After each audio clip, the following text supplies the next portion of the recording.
Hi, welcome to Vicky Makes and Builds. Okay, so today I have for you my speed puzzling preparation video for the UK Nationals, which takes place next weekend on the 5th of April 2025. I am so excited about this. This is the first official UK National Speed Puzzling event over here, recognised by the World Jigsaw Puzzle Federation, sponsored by Ravensburger, and as if that wasn't enough, the puzzles will be unreleased and by UK artists, who will also be attending the competition.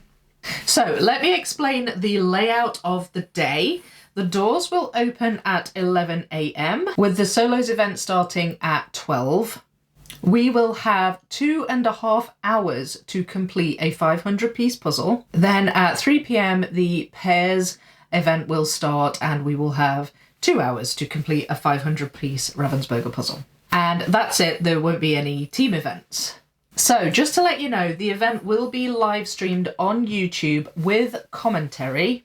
I've put the link for the live stream down in the description below. It's all been scheduled and is over on the UK Jigsaw Puzzle Association YouTube channel. So please go click on that.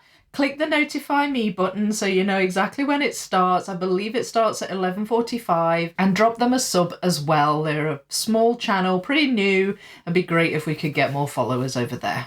It promises to be a really fun day, and I will also be doing some commentary on the day as well. I'm not sure when yet, as I will be puzzling in both events, but sometime after I've finished my puzzle, I've been invited to go over and have a wee chat. So that's going to be a lot of fun. I'm really looking forward to that. So, as I said, I will be competing in both of the events, and my pairs partner is a lovely chap called Chris, who just happens to have his own YouTube channel called The Hobby Mad Dad. I'm going to leave a link to his channel in my description, so please hop on over and give it a look. I believe he has just released his own YouTube video in readiness for this event, and his channel's pretty new, so I'm sure he would appreciate you going over and having a wee look at his videos and dropping him a sub. Chris, I'm really looking forward to puzzling with you, but I feel like we need to do some strategizing now. We've actually never met before, so we've never puzzled together, but I'm sure we'll come up with some kind of plan. And on the subject of meeting people, I know that several of my subscribers and members will also be at this event, and I just want to say, please do come and say hi to me. I don't actually know what most of you look like, so it would be great if you came and introduced yourself and said hi. I would love to have a chat with you. And I can't wait to meet everyone. All right, so I think that covers most of the general information. In just a second, I'm going to show you some of the puzzles that I'm going to be practicing on today. There's quite a few, but before I do, here's a quick word from today's sponsor. This video is sponsored by Serious Readers, the lighting company. Wouldn't it be great if we could just turn the sun back on whenever it disappeared behind a cloud or something? I've been loving having some nice bright spring days in the past couple of weeks, and it's especially brilliant for puzzling. But let's face it, I knew it wouldn't be long before the Scottish rainy days descended again. As I've got older, my eyes aren't quite as adept at picking out small details or colour changes in my puzzles. The natural light makes it a breeze, and I don't even have to wear my glasses on those days. But what about at night or when the weather turns? Well, it's no problem. My Sirius HD light steps in and picks up where the natural light left off. The daylight replication technology in the bulb makes all of the colours and details in any puzzle I build under it pop and stand out. I can continue puzzling with ease, whether it's a dull afternoon or the dark of evening. I don't have to squint or get too close. I can sit up straight, which saves my back and neck a lot of trouble, and I can just enjoy as much as if it was midday in the summer. As an added perk, I don't have problems with glare either, because I can easily reposition the light using the ball hinge head or flexible neck, and I can dim or brighten to suit any situation. It does everything the natural light does, only I can turn it on and off, and I can move it around. Not something, unfortunately, that can be said for the sun. If you feel like you would benefit from the daylight replication technology in a Sirius HD light, then I have a great worldwide offer for you. you can get £150 off a Sirius HD light, plus free shipping if you live in the UK. Just click on the link in the description, spec your HD light, and use the discount code Vicky. And now back to the video. All right, so as you can see, there are a lot of puzzles here. I have really been cramming the speed puzzling practice. Mostly my approach has been to practice with puzzles by UK artists, as we know it's going to be by a UK artist. We don't know which ones, but I do have a few options. I already had a few in my collection. So there's a few by UK artists here, and there are some other ones that I just happen to have as well. Other ones that I bought especially for this video. So yeah, I'm just going to show you what I have been working on. Now, I will need to refer to the boxes. I cannot remember all of the names of all of the artists. Mostly I think I can, but if I have to refer to the box or if I have to refer to my iPad sometimes, please do forgive me. Right, so we'll start this side. So this one here, this one's called Succulent Love, and this is by an artist called Lars Stewart. So not a UK artist, this one, but this one I've actually built, and you can see me building this live, like in real time. I did this during a live stream. It was part 4 of my Circle Serenity puzzle live stream by Unified Pieces. I've kind of finished that puzzle with time to spare, and I was like, oh, shall I do a speed run? And I did this. So if you are interested in watching that and watching me speed run in real time, go have a look at that video, that live stream, and if you swipe forward a little bit, this is the puzzle that I actually work on. I am just going to give it a mention in this video, but you won't see a time lapse of it. But anyway, this is one of the ones I've recently practiced, Succulent Love. Then we've got this one here. This is a UK artist called Dominic Davison. I actually had a few Dominic Davisons in my collection of 500-piece puzzles. Now, I was gifted a lot of 500-piece puzzles from Sam, one of my members, a wee while ago, and I haven't got through them all yet, but I was so happy that Sam offered to send me these, because it's ideal. It's like brilliant, ideal practice, and I just happened to have, there were 2 or 3, or even 4 maybe, in that batch of puzzles by this UK artist Dominic Davison. So there's a couple of Dominic Davisons in here. This one is called An Evening Walk. If you look at the English translation of it, it just says An Evening Walk, but the other translations of it obviously mention Paris in the title. It is clearly Paris. You've got the Eiffel Tower there. Dominic Davison seems to have a lot of Paris related puzzles, so this must be a place that's quite close to his heart. But anyway, UK artist, An Evening Walk, Dominic Davison. That's one of the ones I practiced as well. Then we've got this one. This is a recent gifted puzzle from my friend Matt over in America. As far as I know, this isn't a UK artist. It's a Circle of Colours puzzle. I just did it for practice, just for something a bit different kind of image. And the art is Lee Androic Art, it says. It's called Insects. So that's my Circle of Colours. Now I'm just going to grab this pile here. Right, this one, another UK artist. This one is called Animal Selfie, and it's by Adrian Chesterman. Now, I have no idea if Adrian Chesterman would be at this kind of event. I'm not sure, but he is a UK artist. And this looks like a challenging puzzle. And I did want to try puzzles of different types of images and different challenge levels. So it wasn't just kind of going for UK artist, it was also just trying different things and challenging myself, really. So that is one I actually got from a charity shop a while ago. It was £2. And it was complete too. So, I mean, I have already built this as I'm recording this intro, and I can tell you it was complete. So I was really happy about that. Another nice one to practice on. This is one I bought just for this video. I do have a little toy shop near me in the local shopping centre, and it sells some 500-piece Ravensburgers, and it does have some UK artists. So this is called Garden Birds, and it's by an artist called Howard Robinson. And I think this has come up in a recent national competition, actually. One of the European ones, I think. I remember seeing it. I can't remember which one, but it is, as I say, I was kind of drawn by the fact that it was a UK artist, and I thought, right, I will give that one a try. So that's that one. Then we have this one here. This is another Dominic Davison. Now, this isn't Paris related, but it's a similar kind of image. It's called Sunrise at the Port. So you've got this, you know, scene. In this case, it's a port. But these kind of outdoor sort of villagey type scenes are obviously something that Dominic Davison favours in the images. So there's a few images like this in this wee speed puzzling practice video. But anyway, another UK artist, this one. So I'm going to pop that back there. And then over this side, again, we've got a bit of a mixture, UK and others. So we'll go to the front here. This one I've had hold off for a little while, and it's one of the World Jigsaw Puzzle Championship puzzles from last year. And it's got the logo on the front. This was the finals puzzle for the solos. It's called Tiger Family and the Oasis. It's by the artist JP Krasny.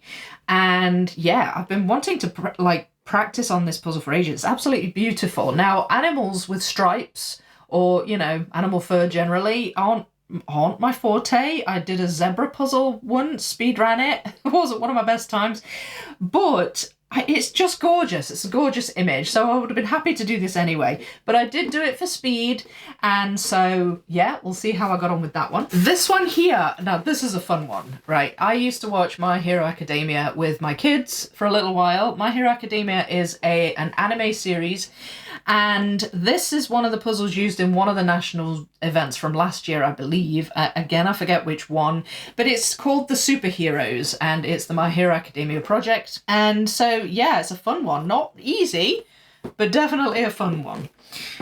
This was a gift from my son for Christmas. This one here at the top, this is one by a UK artist. I bought this especially for this video. It's by Kevin Walsh, and it's called Day Out in York, and it is a scene of, I think that's York Minster, a big kind of cathedral looking building, and you've got these kind of vintage looking cars at the front. There's a bus there, and there's people, tourists it looks like, you know, travellers. They've got their luggage on the top and they're just kind of wandering about. There's a nice blue sky, tree. You've got the building. Again, doesn't look too easy, but, you know, there's enough going on to do a good speed run on this and hopefully pick out little sections to work on. So that's Day Out in York, Kevin Walsh. Right, this one, another Lars Stewart and another World Championship puzzle from last year. This is Paris Postcard. I've had this again for a little while. It was just in my collection, and I've been waiting to do it for a while. I like the postcard puzzles, so I've been looking forward to doing this one. Again, different kind of image. Thought I would give it a go. Thought it'd be good to just have it in my little repertoire of practice. So also going to be doing that one as well. Another purchase from the little local toy shop. It is by a British artist, Trevor Mitchell. It's called The Haberdasher, and it's the inside of a haberdashery shop. Quite sort of vintage looking, quite retro. You've got the lady who's selling some material to this lady here who's looking at the material. There's a lady here who's, it looks like she's playing cards, but she's not. I think she's looking at buttons. It just looks like she's playing a game of cards. But anyway, yeah, and there's various paraphernalia of the haberdashery in there as well. So, yeah, another UK artist. I'm going to try and practice. Trevor Mitchell there. This is one. This is one I bought to punish myself. No, not really. Not really. This is one I bought especially because I wanted to try a difficult one.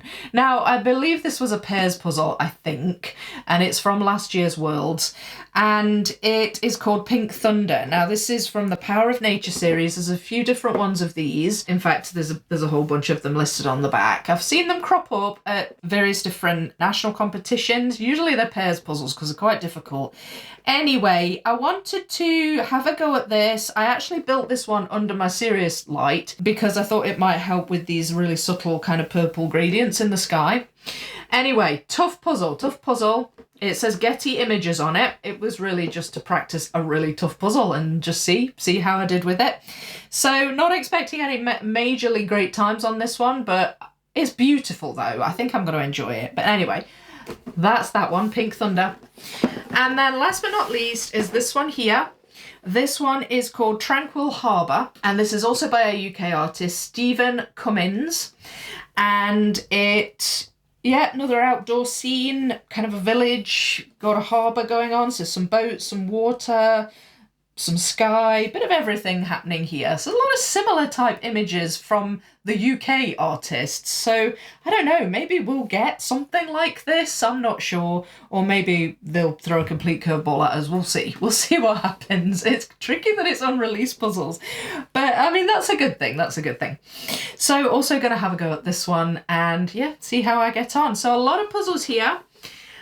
I am going to show you the time lapses of all of them, do a little bit of a voiceover on some of my techniques. My technique doesn't vary too much really in this video. I've found a technique that I'm happy with, but you know, it really is just a case of trying to practice and get faster and faster and kind of improve my accuracy. But anyway, I'll do a little bit of a voiceover on it and I will let you know how I get on. So I hope you enjoy.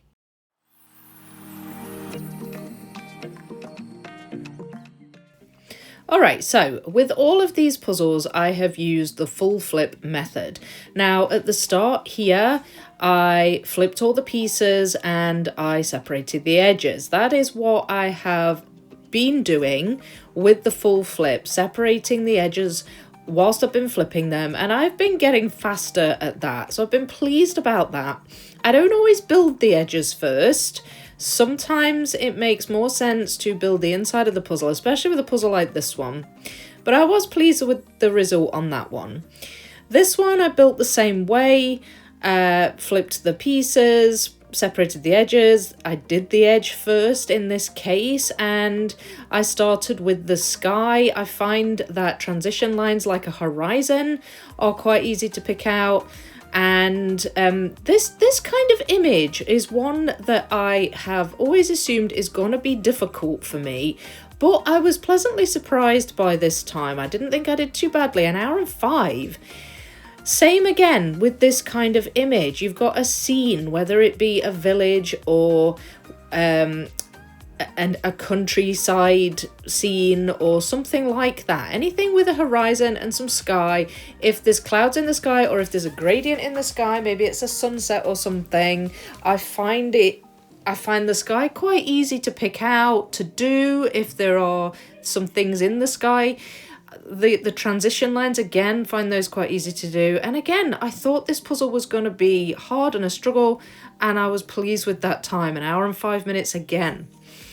This one was the first one I did that I really thought I had hopes to maybe crack the hour mark on it.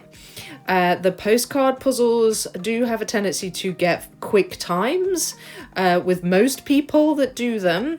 They've been some of my quickest times on the New York and the London postcard. So I'd give this one a go, hoping that I would maybe crack the hour mark.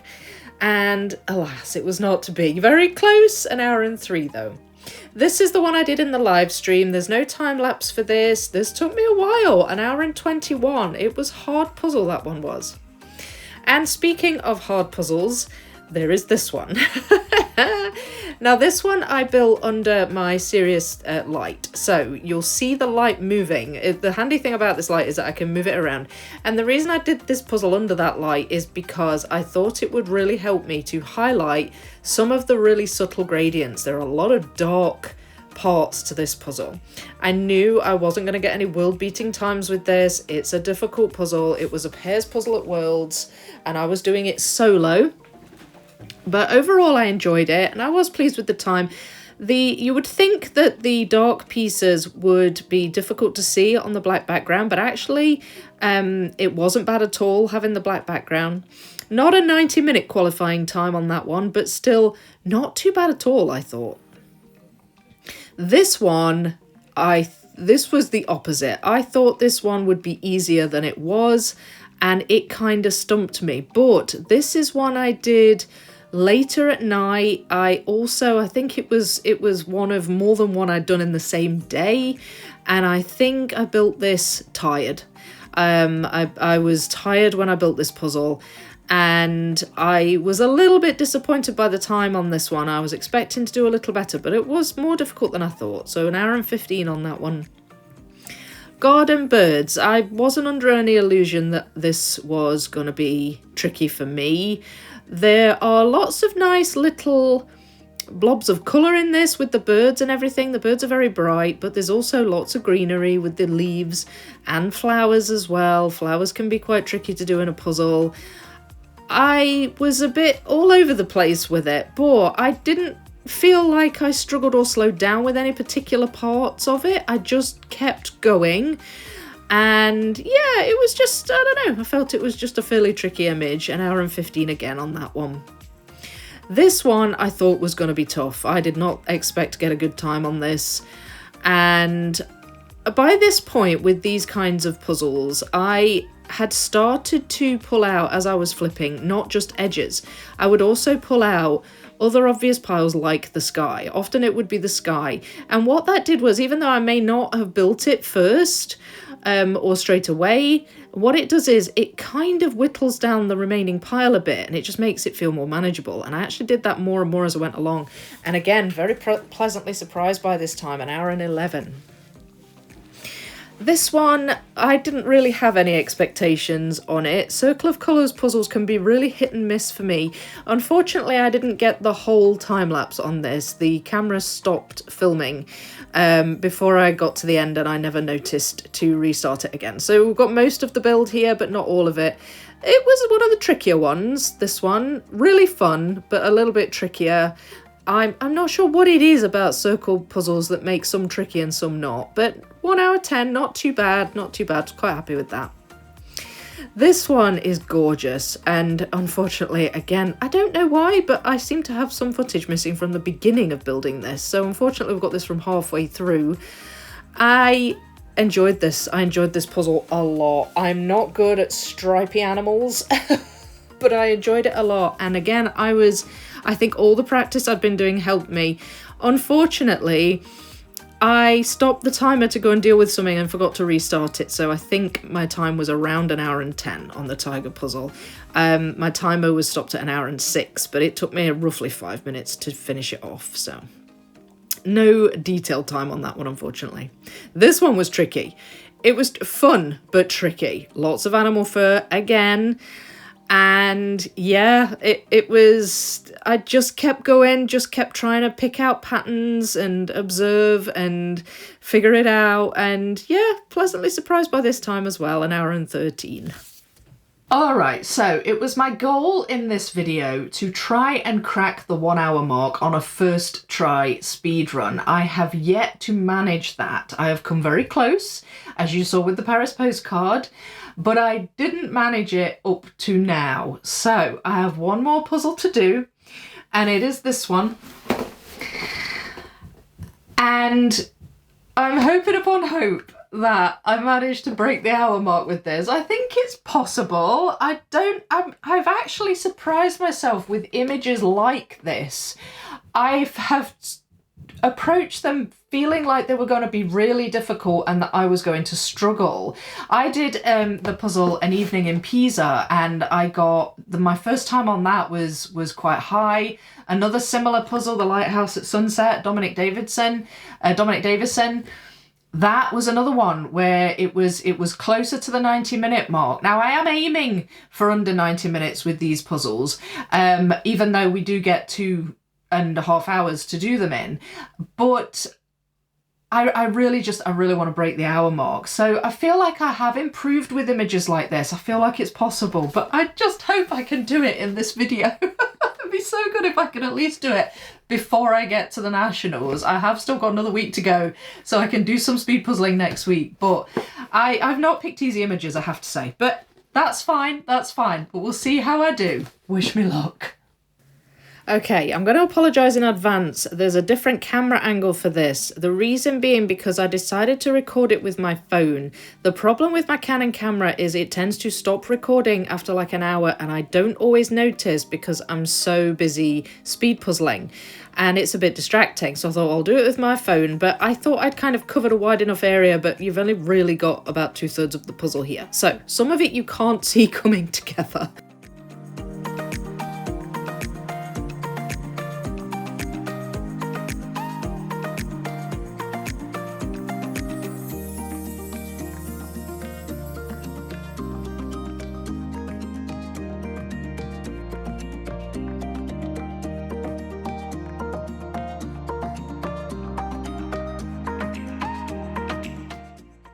Alas, it was not meant to be. Oh. I wonder when I will ever manage to crack the hour mark on a first try. I'm so frustrated. But I mean, I wasn't unhappy with the time. I thought the time was pretty decent, 1 hour and 8 minutes, but still, I really would love to crack the hour mark one of these days on a first run. I've still got a week until the Nationals, so perhaps I can with one of my other 500-piece puzzles. We shall see, we shall see. But I don't think I shied away from difficult images in this video. I think I had a good bunch of quite tough images, and I managed them in a fairly decent time. Like, there were puzzles that I did a while ago, like the year I went to Worlds, and for example, the Pisa puzzle, the evening in Pisa, that was a puzzle much like a lot of the images I've done today, and that was one I took quite a long time to do. You know, I almost didn't get it in the 90 minutes. So I think that there are certain images that I've been doing that I've improved my times on. I've improved the way I kind of focus on them and how I approach them and things. So I do think I'm becoming better. I think the practice is good. But I feel like there's nothing more I can kind of practically do physically. Like, I could probably utilise my left hand even more. I do use my left hand more now, but I could probably do it more. And just keep, you know, working that hand because it's not my dominant hand. There's that, I guess. But I feel like for me now, to get faster, I need to become more precise. I need a higher accuracy. And one of the things I didn't mention at the start of this video is that over the period of months that I've been doing these puzzles, some of these puzzles I've done quite a lot recently, some of the puzzles I've done a few months ago. Over the period that I've been doing them, I've been watching Victor, who is a Polish guy. He went to Worlds last year, and he is the 20th fastest puzzler. He's an incredibly fast puzzler. Now, the reason I've been kind of focused on him is that he's just not that long ago started a YouTube channel. He's done a little bit of coaching with people, and he shows his times. He shows real-time footage of him speed puzzling, and so that is something I have access to. I can go watch and see what a super fast puzzler does, how he does it. And so I've been picking up some tips here and there from him. But one of the things I noticed about his puzzling is that he's just so precise. I mean, he doesn't take several tries to put a piece in. If a piece is going in, it'll go in on the first go, or maybe the second on occasion. His precision is just extraordinary. And I feel like I could do with working on that, doing a better job of really looking at the image and using the box image too. Now, using the box image is not something I normally do, but I think this strategizing as you're building requires a constant kind of referring back to the box image. And often when I start speed puzzling, I kind of ignore the box image, and I think I need to start using that more and just being able to focus on what's going to be a good bit to tackle next, what's going to be a bit to avoid, where could I maybe separate pieces but maybe not build it yet because there's too many pieces, I'll maybe come back to it, kind of thing. There's a lot of strategizing as you build, and that is what I've got to try and work on. I think I've got to try and work on my kind of my mentality when I'm doing this, and how I'm figuring it all out. And that's something I've not really mastered yet. I do think my times are okay, and I think that they are getting better. I think I've really improved at the full flip. I used to just sort, and now I don't. Now I very rarely sort when I'm speed puzzling. And I do think I'm getting better at more complicated images. Like, for example, the tiger at the Oasis. I did not expect to get a time like that for the tigers at the Oasis puzzle. Now, granted, it wasn't a precise time, but it was around about 1 hour and 10. There wasn't a long period of time where my timer wasn't going. That, for me, I thought it was going to be closer to 1 hour and a half doing the tiger puzzle. The same with the evening walk. I felt like that was a puzzle I was going to struggle with, but actually it was fine. It wasn't too bad at all. Same with the animal selfies. I think I'm getting better with more complicated images and not getting overwhelmed with them. I hope I've done a lot of the type of image that might come up at the UK Nationals. I have done different UK artists, but a lot of them seem to be these outdoor scenes. You know, whether it's Kevin Walsh or Howard Robinson or Stephen Cummins or Dominic Davison, whoever it happened to be, there's a lot of these outdoor scenes. So hopefully something like that might come up, because I've been practicing a lot of them. But I have done other ones too, obviously. I've done the circle of colours, I did the tigers, I did the animal selfies of, you know, there's been animal fur in here, there's been stripes, there's been all sorts of things. So I think it was a good video. I think I've done a lot of good practicing. I still have time to do more before the Nationals, and I will do it next week. I'll do some more speed puzzling to practice. But yeah, alas, still not broken that hour. When will I ever break the hour mark? But you know, maybe I can try other things. Like one of the things I discovered as I was going along, I kind of just did it randomly. So I would normally flip the pieces and separate the edges, and then there was one puzzle I did, I think it might have been a day out in York, I just picked out the sky. For some reason, I don't know why, I picked out the sky and I just separated it. Now, I do get a bit confused when I'm picking out two piles of pieces, like edges and something else, because sometimes I kind of mix it up and I end up putting them on the wrong pile. And so I need to get used to that. But I have actually been getting slightly faster times than I thought I would by doing that. And I don't know if that's maybe a strategy that just suits me.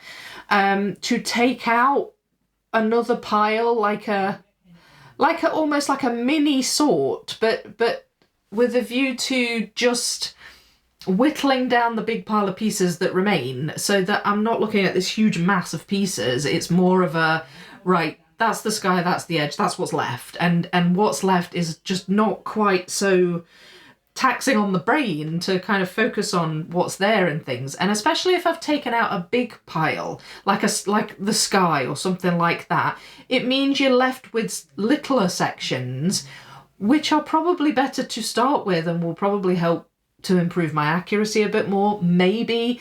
So these are maybe things that I just haven't discovered that work for me, that might not work for somebody else, say Victor or whoever, that I'm kind of watching. Because there's nothing to say that I have to do it the exact same way as a fast puzzler. It just depends, you know, it's kind of subjective. It depends on the individual, I guess. So yeah, there's other things I can try and I'm happy to experiment, but I'm just going to keep plugging away and keep practicing and do my best. But overall, it's really just going to be a fun day. I'm so looking forward to it. I can't wait to go and meet everybody. I can't wait to just feel that atmosphere of an in-person competition again. It's going to be really great. It's so good that it's the first UK Nationals as well, first official UK Nationals. It's just going to be so exciting. And I'm doing commentary as well, so I'm excited about that. And it's going to be brilliant. So, okay, I'm going to draw this video to a close now. I hope you enjoyed it. Remember, it's going to be live streamed on the UK Jigsaw Puzzle Association YouTube channel. Click the link in my description and that will take you to the scheduled live stream, and you can click the notify me button and it will tell you what time it starts in your time zone. I think it's 11:45 in the UK time zone, but I'm not sure what that is for literally everybody else. So have a look at that if you're interested in watching along on the live stream and listening to the commentary. There'll be a few of us doing commentary, I think. So yeah, listen out for me on that one as well. I will be wearing, if you want to look out for me among the tables, I will be wearing a royal blue t-shirt. Like, it's not a navy blue, it's kind of a lighter blue. And I've had a t-shirt printed with my logo on and things. I'm hoping it comes, it's actually not here yet. I'm hoping it arrives next week. It's supposed to. But yeah, all being well, if things go to plan, that's what I'll be wearing. So look out for the royal blue t-shirt and, you know, obviously dark hair and all the rest of it. And please remember as well to go and check out my pairs partner Chris, the Hobby Mad Dad's channel. He's just started his YouTube channel and he's got a few puzzle hauls on there. He's done a Harry Potter 1500 piece puzzle over there. He's just released his speed puzzling video as well in readiness for the Nationals. So go and check out his channel and have a wee look and give him your support as well. Looking forward to puzzling with you, Chris. And yeah, I'm just looking forward to it. It's going to be so much fun. So if you enjoyed this video, please leave a like, subscribe if you haven't already. You can become a member if you would like to see lots more extra content from Vicky Makes and Builds. There's loads over in the members area. And there's a link for that in the description as well. Thank you so much to all of my existing members for all of your support. I really do appreciate that. And thank you to everybody who watches and subscribes. Please leave a comment. Let me know what you think. If you've got any advice, thoughts, tips, I don't know. Maybe you've noticed something, spotted things I haven't. I'm not sure, but I would love to hear what your thoughts are in any case. I'm going to leave it there and I'll see you next time. Bye.